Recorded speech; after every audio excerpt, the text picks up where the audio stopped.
হয়েছে। হ্যাঁ টয়া, আমরা জাদু করি স্ট্রবেরি গাছ। তোমরা অনেক ভালো, তাই তো তোমাদের সেই পচা স্ট্রবেরি গুলো থেকে এত সুন্দর সোনার স্ট্রবেরি গাছ জন্মেছে। আর কত দেরি লাগবে তোমার? তাড়াতাড়ি বাড়ি চলো না মা। টয়া, মা হয়ে গিয়েছে। দেখ আমাদের স্ট্রবেরি বাগানের নতুন স্ট্রবেরি গুলো দেখতে অনেক সুন্দর। হয়তো রান্না করলেও খুব মজা হবে, তুই মজা করে খেতে পারবি।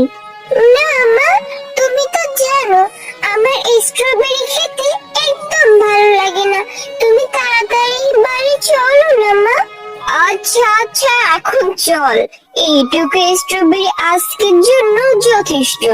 আজকে সবগুলো স্ট্রবেরি দিয়ে আমার তো স্ট্রবেরি একদম পছন্দ না, কিন্তু তুমি যে স্ট্রবেরি চাটনি রান্না করছো সেই স্ট্রবেরি থেকে কত সুন্দর ঘ্রাণ বেরোচ্ছে।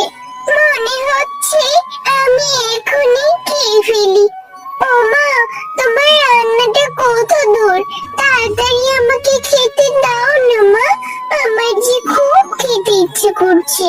হ্যাঁ রে টয়া, এই স্ট্রবেরি গুলো থেকে খুব সুন্দর ঘ্রাণ বের হয়েছে। খুব করে তো বলেছিলি যে স্ট্রবেরি তুই একদম খাস না, দেখবি খেতেও নিশ্চয়ই খুব মজা হবে। এই তো মা, আমার হয়ে গিয়েছে। তুই ঘরে গিয়ে বস, আমি এখনই তোর জন্য খাবার নিয়ে আসছি। হ্যাঁ গো গিন্নি, এতে তো প্রচুর রান্না করেছে সবগুলো স্ট্রবেরি দিয়ে। বাহ, খেতে তো বেশ মজা। হ্যাঁ গো, আমাদের স্ট্রবেরি বাগানের স্ট্রবেরি গুলো অনেক সুন্দর। এগুলো খেতে যেমন সুন্দর হয়েছে, দেখতেও তেমন সুন্দর। খাও, তোমরা বাবা মেয়ে মজা করে এই স্ট্রবেরি খাও। হ্যাঁ মা, আমাদের জমির স্ট্রবেরি গুলো খেতে খুব মজা। মা, আমাদের জমিতে তো অনেক স্ট্রবেরি হয়েছে। এখান থেকে কিছু স্ট্রবেরি পেরে বাবা তো বাজারে নিয়ে বিক্রি করতে পারে, তাই না মা? হ্যাঁ গো, আমাদের মেয়ে তো ভালোই কথা বলেছে। তুমি বরং কালকে আমাদের জমি থেকে কিছু স্ট্রবেরি পেরে বাজারে নিয়ে বিক্রি করবে, কেমন? হ্যাঁ গো গিন্নি, এমনিতেও হাতে টাকা পয়সা নেই। দেখি এই স্ট্রবেরি গুলো যদি বিক্রি করতে পারি তাহলে তো ভালোই হয়। এগো মিসকে ভাই, তোমার জমির স্ট্রবেরি গুলো দেখতে খুব সুন্দর, মনে হচ্ছে খেতেও বেশ মজা হবে। আমি তো রোজ আসবো তোমার জমির স্ট্রবেরি কিনতে।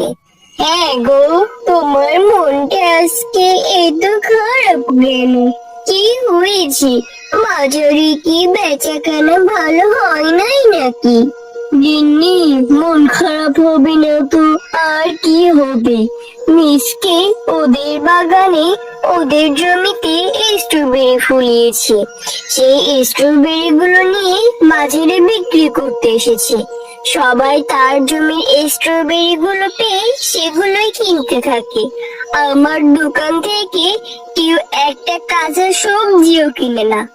এখন যদি এভাবে চলতে থাকে তাহলে আমার ব্যবসার লাল বাতি ধরে যাবে। এখন যে কি করি কিছুই বুঝতে পারছি না। ওগো, তুমি কোনো চিন্তা করো না গো, আমার মাথায় একটা বুদ্ধি এসেছে। যদি মিসকে সেই স্ট্রবেরি বাগানে স্ট্রবেরি না থাকে তাহলে ও কি বিক্রি করবে বলো তো? হ্যাঁ গো গিন্নি, ঠিকই তো বলেছো। তাহলে আমরা ওদের ওই বাগানের স্ট্রবেরি গুলো নষ্ট করে দিতে হবে। হ্যাঁ গিন্নি, তাড়াতাড়ি চলো, এখন যাই। গো, তাড়াতাড়ি করো গো, কেউ এসে দেখে ফেললে কেলেঙ্কারি হয়ে যাবে। তাড়াতাড়ি চলো। কি হলো আমাদের? আমাদের জমির স্ট্রবেরি গুলো এভাবে কি নষ্ট করে দিয়ে গেল? হায় আল্লাহ, এখন আমরা কি যে করি? আমাদের আয় উপার্জনের মাত্র একটি পথ হয়েছিল, সেটাও যে নষ্ট হয়ে গেল। এখন যে কি করব কিছুই তো বুঝতে পারছি না। ওগো, তুমি কান্না করো না গো। আল্লাহ চাইলে আমাদের জন্য একটা ব্যবস্থা ঠিকই করে দেবে। এখন চলো আমরা বাড়ি যাই। মা, চলো না, এখান থেকে কিছু করে স্ট্রবেরি নিয়ে আমরা রান্না করব, আর বাকি স্ট্রবেরি গুলো আমরা ফেলে দেব। আরে, শেফার কত কষ্টের জন্য স্ট্রবেরি গুলো, সেগুলো কিনা ওর দুষ্ট প্রতিবেশীরা নষ্ট করে দিয়েছে। আমি এক্ষুনি জাদু করে শক্তি দিয়ে এই পচা স্ট্রবেরি গাছগুলো থেকে সোনার স্ট্রবেরি গাছে রূপান্তরিত করে দিই। দেখো, আমাদের রান্নাঘরে সেই পচা স্ট্রবেরি গুলো থেকে কি সুন্দর সোনার স্ট্রবেরি গাছ হয়েছে। হ্যাঁ রে মা, তাই তো দেখছি। আমি তো নিজের চোখকে বিশ্বাস করতে পারছি না, কি সুন্দর সুন্দর সোনার স্ট্রবেরি জন্মেছে। হ্যাঁ টয়া, আমরা জাদু করি স্ট্রবেরি গাছ, তোমরা অনেক ভালো, তাই তো তোমাদের সেই পচা স্ট্রবেরি গুলো থেকে এত সুন্দর সোনার স্ট্রবেরি গাছ জন্মেছে। এখন থেকে তোমাদের আর কোনো অভাব থাকবে না। এই স্ট্রবেরি গুলো বিক্রি করে তোমাদের সংসারে অভাব দূর হয়ে যাবে। হ্যাঁ সোনার স্ট্রবেরি গাছ, তুমি ঠিকই বলেছো। দেখেছিস মা, আল্লাহ আমাদের এই বিপদের সহায় হয়েছে।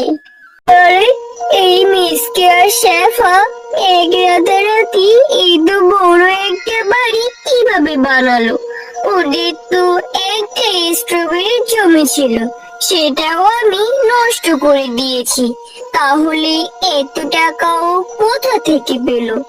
ওরা কি আলাউদ্দিনের চিরাগ পেল নাকি?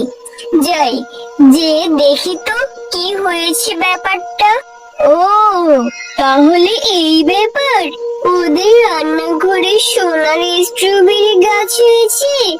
যাক বাবা, এই তো আমি এক্ষুনি এই সোনার স্ট্রবেরি গাছ সহ এই সব স্ট্রবেরি উঠিয়ে নিয়ে যাব, তারপর আমি ধনী হয়ে যাব। দুষ্টু বাঘিনী, তুই অনেক লোভী। এর আগেও তুই লোভ করে টয়ের জমির সকল স্ট্রবেরি গাছগুলো নষ্ট করে দিয়েছিস। এখন নাকি আবার টয়েদের সোনার স্ট্রবেরি গাছগুলো চুরি করতে এসেছিস? দাঁড়া, আমি এক্ষুনি মজা দেখাচ্ছি। এই নে। ওরে বাবারে, ওরে মারে, সোনার স্ট্রবেরি গাছ, আমাকে ছেড়ে দাও। আমি যে আর কখনো এমন করব না। আমাকে ছেড়ে দাও সোনার গাছ। তো বন্ধুরা, আজকের গল্পটি তোমাদের কাছে কেমন লেগেছে?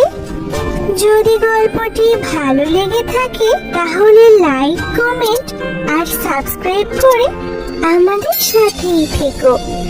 আর হ্যাঁ, এমন সুন্দর সুন্দর গল্প দেখতে চাইলে পাশে থাকা বেল আইকন বেলটি অন করতে